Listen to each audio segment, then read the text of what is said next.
Baik, Assalamualaikum warahmatullahi wabarakatuh. Perkenalkan, saya Sultan Wahyu dari kelas NJ808, mata kuliah Cyber Security Management dengan dosen Bapak Agung Riyadi, Eskom Mkom. Pada kesempatan ini saya akan mempresentasikan jurnal yang berjudul Information System for Supply Chain Management. Izinkan saya untuk berbagi layar.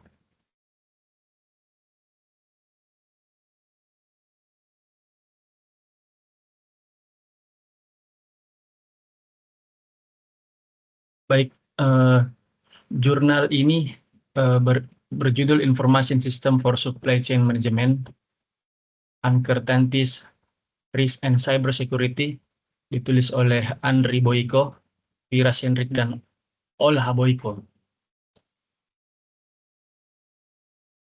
Jurnal ini diterbitkan pada tahun 2019 dalam Prosedia Computer Science, volume 149, halaman 65 sampai dengan 70. Jurnal ini membahas hubungan antara sistem informasi, supply chain management, uncertainty, dan risk dan cyber security. Tujuan penelitian, secara umum, penelitian ini bertujuan untuk menganalisis kondisi dan perkembangan penggunaan sistem informasi dalam supply chain management, khususnya pada perusahaan dengan produksi multi-komponen. Jurnal ini, penulis ingin melihat bagaimana sistem informasi dapat mendukung proses supply chain sekaligus mengidentifikasi berbagai sumber ketidakpastian. Hal tersebut penting karena supply chain modern semakin bergantung pada teknologi, informasi, dan konektivitas internet. Lanjut, latar belakang mengapa cyber security penting dalam supply chain ini. Supply chain management pada dasarnya merupakan proses pengaturan, perencanaan, pengendalian, dan realisasi aliran produk, mulai dari desain dan pembelian, proses produksi, distribusi, sampai kepada konsumen tingkat akhir. Dalam perkembangannya, supply chain tidak lagi berjalan secara terpisah antar perusahaan. Supplier, manufaktur, distributor perusahaan, transportasi, dan customer semakin terhubung melalui sistem informasi dan internet. Kondisi ini memberikan banyak keuntungan. Perusahaan dapat bertukar informasi dengan lebih cepat, mengoptimalkan persediaan, meningkatkan perencanaan, mempercepat proses bisnis, dan meningkatkan kemampuan dalam memenuhi permintaan pelanggan.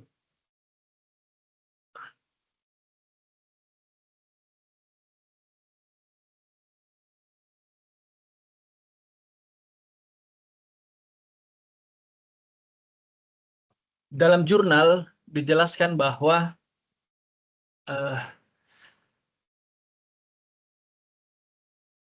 sistem sistem informasi digunakan untuk mengoptimalisasi berbagai tahapan supply chain dan mengendalikan distribusi produk. Penulis mengidentifikasi terdapat 6 area utama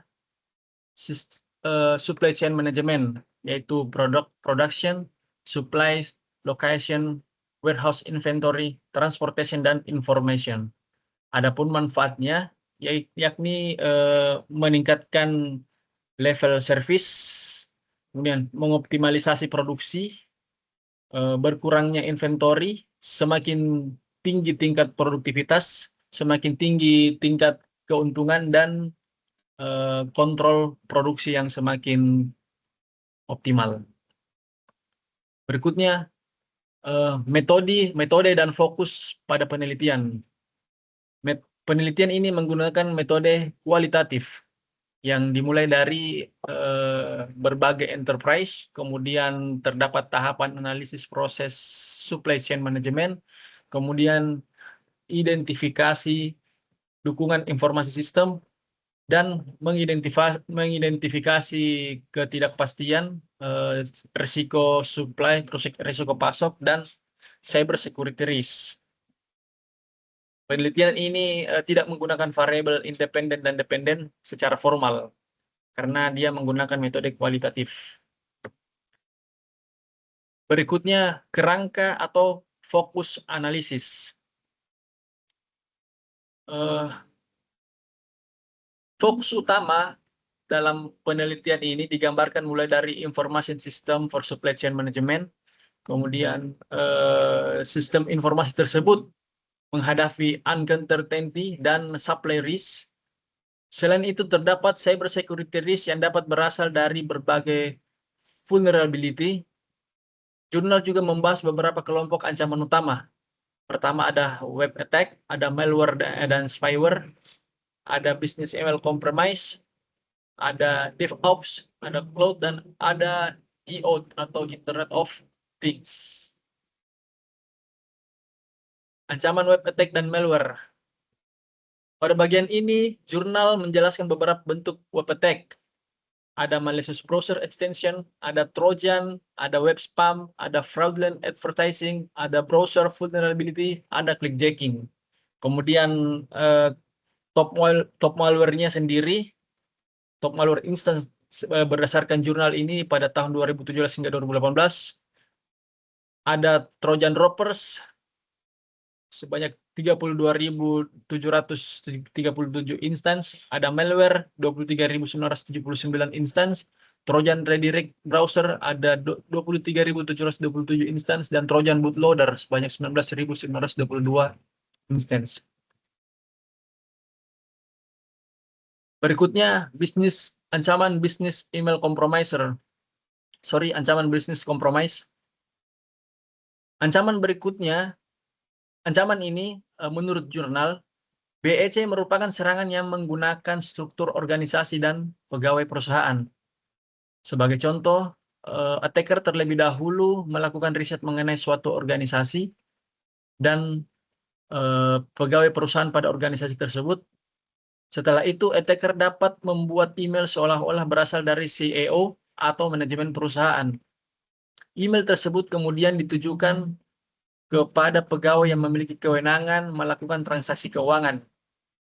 Sini terdapat finance employee. Kemudian pegawai tersebut diperintahkan untuk melakukan transfer kepada supplier atau bisnis partner tertentu. Padahal rekening tujuan sebenarnya dikendalikan oleh cyber kriminal. Hingga pada akhirnya terjadilah financial loss atau kerugian perusahaan yang disebabkan ada pola pada bisnis email compromise ini. Berikutnya ada service attack, ada DevOps, cloud, dan Internet of Things. Jurnal kemudian membahas service attack melalui 3 area. Ada DevOps, service, ada cloud, dan ada IoT. Pada DevOps service, risiko dapat muncul ketika layanan seperti database atau Docker salah dikonfigurasi atau terbuka terhadap internet tanpa autentikasi yang memadai. Sedangkan pada cloud, attacker dapat mencoba mengeksploitasi sistem cloud untuk mendapatkan sistem ke perusahaan.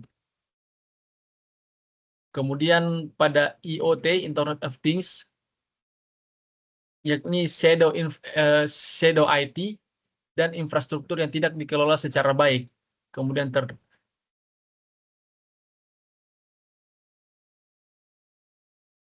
berikutnya hasil penelitian dan security recommendation. Penelitian ini menghasilkan yang pertama supply risk approach, yakni pendekatan untuk mengidentifikasi, kemudian memperkirakan atau memprediksikan, kemudian bisa mengatur risiko pasok. Hasil yang kedua yakni data security solution, untuk mengamankan data dalam information system SCM. Implementasi keamanan atau security rekomendasi, yang pertama tentunya real-time security monitoring, kemudian leak path detection, network segmentation, regular device inventory, automate inventory, dan continuous monitoring. Dan semuanya bisa dikontrol oleh perusahaan itu sendiri.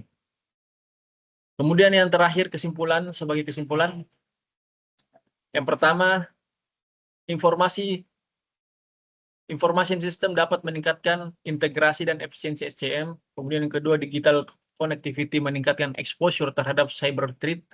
Yang ketiga, cyber security harus menjadi bagian dari supply chain risk management. Kemudian yang keempat, risiko dapat muncul dari website, malware, BEC, DevOps, cloud, maupun IoT. Quotes yang dapat kita ambil dari jurnal tersebut, yakni secure information system are essential for a resilient and integrated supply chain. Demikian presentasi dari saya. Terima kasih terima kasih yang sudah menonton. Terima kasih Bapak telah memberikan kesempatan. Wassalamualaikum warahmatullahi wabarakatuh.